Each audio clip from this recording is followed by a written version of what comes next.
Hey everyone, Shane here from the Spirit of the Cosmos. This is part 4 of our spiritual boot camp, crystals and gemstones. What do you need to know? What is their magic? What is their power? What are they? And why are they so attracted to people undergoing a spiritual awakening? And why are you attracted to them? And we're getting started right now. This is Spiritual Boot Camp. It's helping people undergoing a spiritual awakening who are new to the metaphysical. What is the metaphysical? Well, it's everything that doesn't make sense that now all of a sudden makes sense to you. The metaphysical world involves crystals and gemstones. I have lots of them. Love crystals. There's nothing wrong with loving crystals. Actually, there's one problem with crystals. Once you buy a few, you can't help it. You start buying them all the time. But I guess that's not a real problem. They're just so amazing. They're so magical. They do so many things that most people just overlook. But there's a reason for that. And we're going to go over that right now. I'm going to start at the beginning. Everything in the entire omniverse, everything has a level of consciousness. That includes crystals. That includes any type of gemstones. Anything that exists has a level of consciousness to it. Now, a lot of people roll their eyes at that or tell me, Shane, you're crazy. I am, thank you, but I love it. But it's true. Just because you cannot perceive or you cannot take part of that consciousness doesn't mean that objects and things don't have it. Everything is part of an infinite energy, of an infinite creation. So saying something doesn't have a consciousness is sort of like dividing by zero. It doesn't make sense because everything truly does. But crystals are a special type of consciousness. You see, they're not just rocks. They are minerals that have evolved over billions and billions of years to a level to where they now want to experience movement and love and compassion. They want to be held. They want to feel connected to someone. And that is why they have evolved such beautiful, brilliant colors, like this awesome tiger eye, this beautiful amethyst. Ooh. She's sexy, I love her. This citrine, my personal favorite, the labradorite. Ooh, labradorite, you can feel it when you hold it. This one right here comes from Madagascar. It is very, very, very shiny. If I can get it to work. There we go, look at that. Ooh, that's a pretty crystal. How you doing? Obsidian. Solid black. Made from volcanoes. But powerful nonetheless. Another labradorite. Look at that blue. Shiny blue. Showing off for the video. Thank you. And even geodes. Geodes have their own magical properties. So like I said, as the mineral or rock begins to evolve and realizes, hey, I'm tired of being stuck all the time as a mineral and rock. I want to experience movement. It starts to display colors and other beautiful patterns of light in order to attract things to it that will pick it up and move it. This amethyst, over billions of years, has designed a hypnotic look to itself. A beautiful purple color that sparkles. You can't help but just look at it. Maybe not like that, but either way, it's okay to have googly eyes over a crystal. As you pick up the crystal, you hold it, you realize, wow, how beautiful it is. You show it attention, you show it affection, and that helps it evolve along its spiritual path. Everything's on a spiritual journey. You and I were once minerals. We are made of minerals. It only makes sense. Crystals are frozen light. Think of them like that. Like the selenite. It's frozen light. They pick the colors they want, like this jade with the green. Pyrite. Look at that. Just gorgeous. Pyrite crystals. Amazing. So, what do you need to know for the spiritual boot camp? What do you need to know that now that you're spiritually awakened about crystals? Well, you need to know that they work, but each one has its own purpose. Each crystal has its own personality, and the more you have crystals and the more you interact with them, you will see that each crystal actually has its very unique properties and its own personality. And with that respect of each crystal's uniqueness, you can begin collecting your own and begin drawing out the power that they hold within. Imagine this labradorite, billions and billions of years old, designing and evolving itself to look so beautiful and reflective and radiant. So I hold it and go, wow, you're amazing looking. You can start using their powers now. But what crystals do you need if you're new to the spiritual world? What crystals work for you? Well, here's some tips. Labradorite, my personal favorite, is really good for enhancing psychic ability, enhancing meditation, focusing and warding. A very good crystal to have. Also, the thing about labradorite, if you look at it under electromagnetic scopes and filters, you will see the energies leaking from it, or radiating from it, or being pushed out, whatever you want to call it. But the energies of the labradorite actually enhance other crystals. So as you begin your spiritual journey and you become yourself, you see yourself becoming overwhelmingly attracted to crystals, pick up a labradorite. It's awesome. It does enhance things. And we have an amethyst, beautiful amethyst.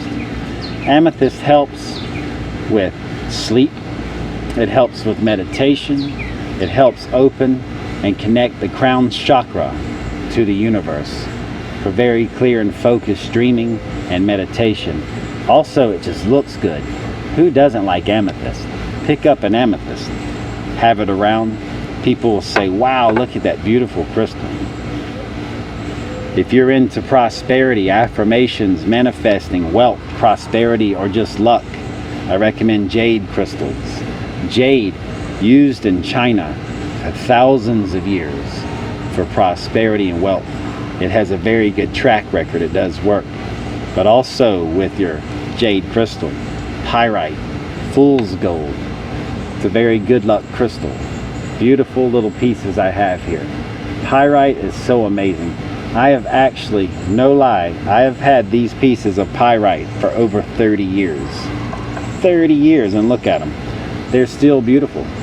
But I guess 30 years in a course of a billion-year evolution doesn't really mean much.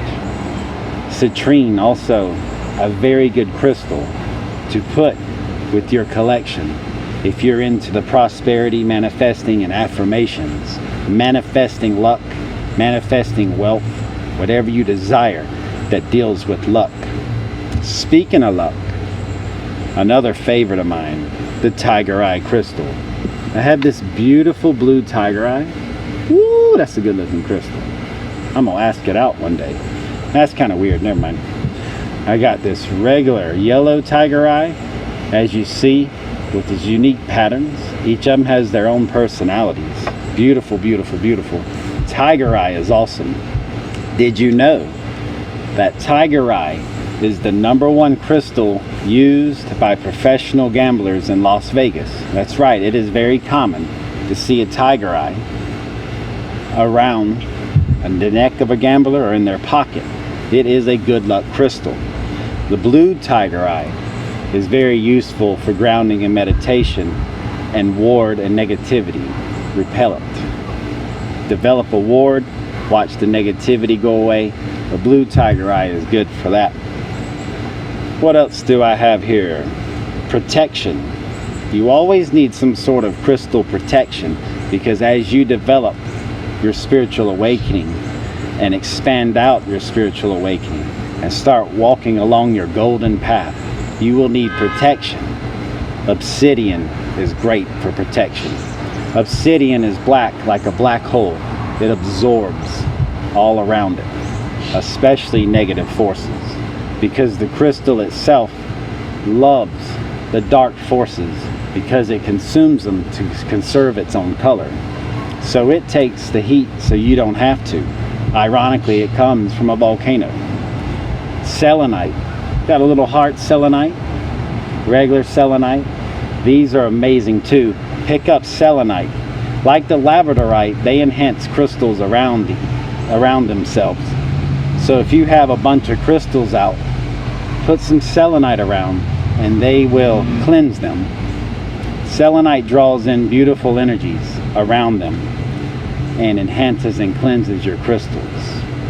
If you're having trouble grounding or sleeping, geodes are awesome.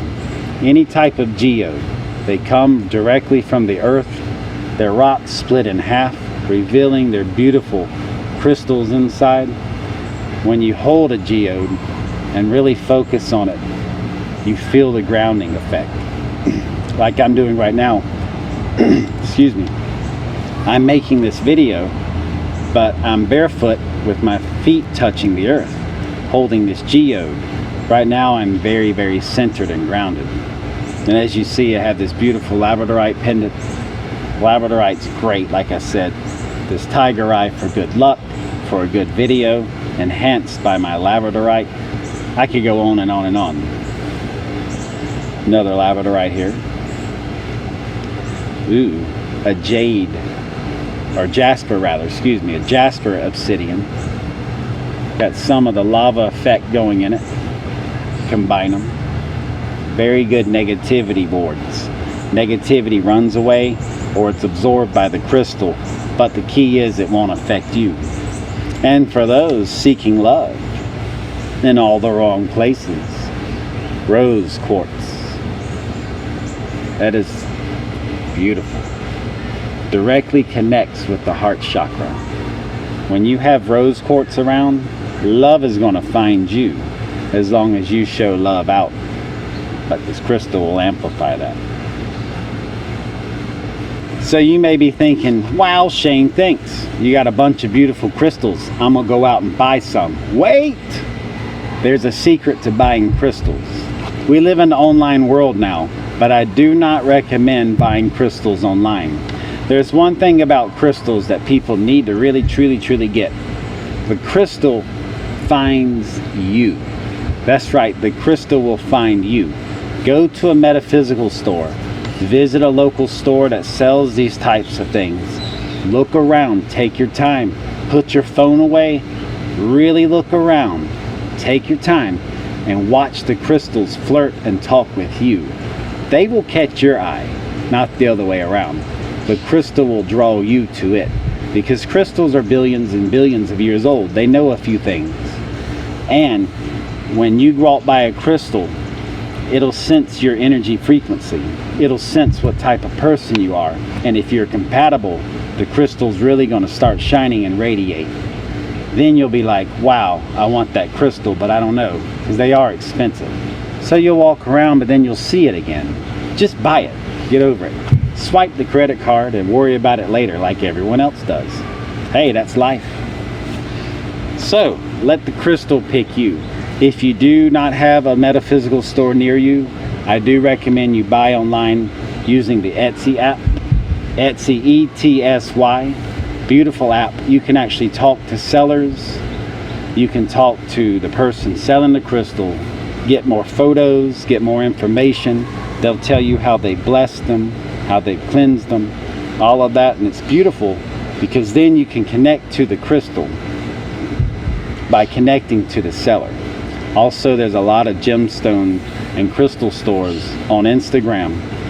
Use your intuition. If you feel like you're connecting to a crystal or gemstone store online and you feel like it's the right thing to do and you don't have a problem with it, then by all means buy your crystal online. But I do recommend you visit a local store. So now that you got your crystals interest going, you found a good store to buy them. Now what do you do when you get them? When you get your crystals home, you need to cleanse them and bless them. First thing you do is you want to run them under water. Purified water works. Tap water works. Anything works. You want to wash them off because everything likes a good shower anyway. But all the energies of those metaphysical stores or online stores, they actually infuse themselves in the crystals. All the people that have picked them up, etc. So take your crystals and bathe them. Really wash them off. Hold them, look at them, show them attention, get to know them, get to know their personalities. You can do that by studying the crystal, learning its patterns, learning which way to really hold it, twiddle around in your fingers if you like. The more you interact with your crystal, the more it'll start to learn your energies, and the better you'll get along. That way you can start using their powers. Another thing you want to do is, anytime there's a full moon, please take your crystals outside and let the moonlight hit them. Moonlight is very potent feminine energies. The feminine energies bind the entire universe together. They're very potent, powerful, full of love and compassion. And there's one thing you got to teach your crystals, is love and compassion. Because you can do anything with love. You can make anything with love. You can enhance anything with love. And crystals need love. Especially if they've been sitting on a shelf for many years. They just need some TLC and some love. So wash them off, cleanse them, give them tons of moonlight and sunlight. Sunlight and moonlight on crystals, it teaches them balance. Without balance, energies fall apart. You can't have the scales tipped too far.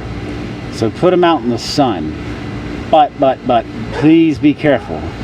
If you live in a hot climate like I do here in South Carolina, you do not want your crystals out in direct sunlight. It can damage them, especially amethyst and any quartz. Direct sunlight can actually fade them, drain them of their colors. So what I do is, you can put them in the shade, under a tree, because they're still receiving trillions of photons from the sun's energy, just not directly. Or you can put them out in the morning, before the sun gets really hot, or in the late evening, it does not matter. But like right now outside, I don't have direct sun. It's right behind me. You that hard. That's kind of creepy looking. And that's fine, because it is about 7:30 at night. It won't hurt anything. But even sitting here, anytime natural light is hitting the crystal, it is receiving the photonic energies of the masculine wavelengths of the sun, and that's fine. But please, no direct sunlight. And a lot of people don't know this. Yes, you can put crystals in your window sills to get sunlight, but a lot of the windows today that we make, a lot of windows we have in our homes and cars, actually have UV filters on them. So the crystal's not receiving the full spectrum of the masculine energy. UV light is a masculine energy force. So you want to have them outside as much as possible. What I do is, I got all these beautiful trees out in my backyard forest. I put the crystals around the trees. That way they're touching the earth and grounding and receiving sunlight. It's a great way to do it. I could go on and on about crystals forever, but this is Spiritual Boot Camp, just the basics, just the truth, so you can get started on expanding your spiritual awakening and really walking down your golden path with some knowledge in hand and crystals in the other. So, buy a crystal. Be warned that once you buy one, you will buy many, but it's fine. Build your collection, get to know your crystals, watch videos on them, read about them. There's millions of videos about crystals. There's tons of books and articles. Go with your instinct though. Go with your intuition. What do you feel right about your crystal? Because you will develop a personal relationship with them. I've had a lot of these crystals for many, many years, and they have never failed me. I love it. But I do show them love and compassion. I take care of them. And in exchange, they radiate their energies, their electromagnetic frequencies out towards me, so that I can use them to really build my dream, help with my spiritual journey, walk along my golden path, and make cool videos too. A lot of people have commented, Shane, you're really good on camera. You don't say or you don't stutter, you don't seem nervous. Well, number one, I'm excited about all this, but number two, the crystals really amplify the talents I already have inside me, and they will for you also, because you are a unique and beautiful person. Find a unique and beautiful crystal. Use it, rock it, enjoy it. I want to thank each and every one of you for all your support. Thank you for watching the Spirit of the Cosmos. Have a crystalline day. That didn't sound right, but you know what I mean. I was trying to be funny. Gotta laugh at yourself sometimes. Thank you again for watching. Any questions, let me know. Please leave a comment down below. What is your favorite crystal? What do you use it for? And what can you recommend for others who are just starting their spiritual journey? They're just starting to walk along the golden path. What do you do with them? How do you cleanse them? How do you use them? We could talk about this forever. I want my whole comment board to light up with crystal talk because it's fun, it's energetic, and crystals truly are amazing, just like you. I love each and every one of you. Have a fantastic day. Thank you again for watching.